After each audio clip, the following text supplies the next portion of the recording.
President Joe Biden has vowed continued support for Ukraine after further military funding was excluded from a last-minute congressional budget deal.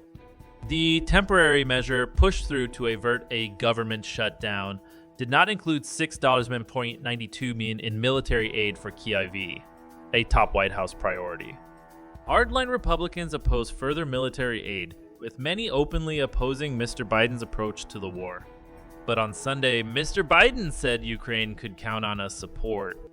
"We cannot, under any circumstances, allow us support to Ukraine to be interrupted," Mr. Biden said. "I can reassure Ukraine we'll get there, that we're going to get it done," he said on restoring funding for the war.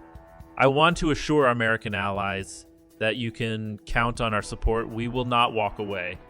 The U.S. has already supplied some $46 bin EP sturdy $7 P and Betty 7 military aid to Ukraine since Russia launched its full-scale invasion in February 2022. President Biden has requested another $24 bin POS 19 bin. And in recent months, the U.S. has sent state-of-the-art equipment to Kyiv, including long-range missiles and Abrams tanks. It comes as Kyiv's forces continue to launch a slow-moving counteroffensive in the south of the country.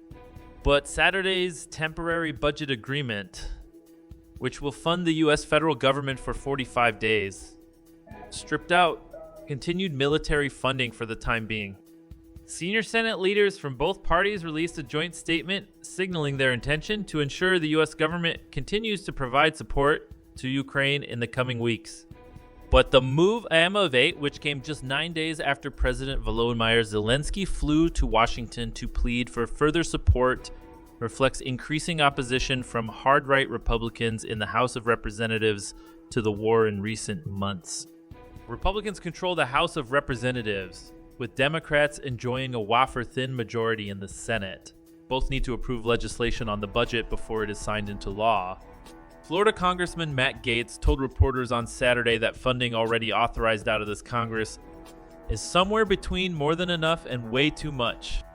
And Georgia Representative Marjorie Taylor Greene said far too much aid had already been allocated to Kyiv, saying Ukraine is not the 51st state.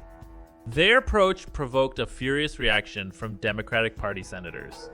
"I can't believe people are going to walk away from Ukraine at this moment in time," Senator Mark Warner said. Despite the row, officials in Kyiv have sought to frame this new 45-day funding agreement in the U.S. as an opportunity for its diplomats to secure longer-term support. It's more like an unwanted deadline.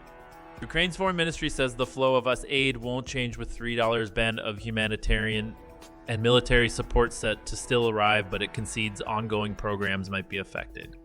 But one Ukrainian MP, Oleksiy Goncharenko, admitted that the suspended funding was causing concern in Kyiv.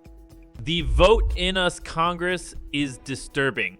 The U.S. said they would be with Ukraine as long as it takes, and now see how support of Ukraine is excluded from the stopgap deal. This is the sign of alarm, not only for Ukraine, but for Europe too," he told. This political turmoil is one of several symptoms of Western fatigue.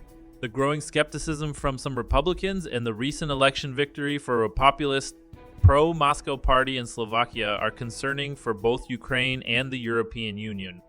In an interview within Kyiv, the EU's most senior diplomat, Josep Borrell, said he was worried by the latest decision on funding for Ukraine by the U.S. Congress.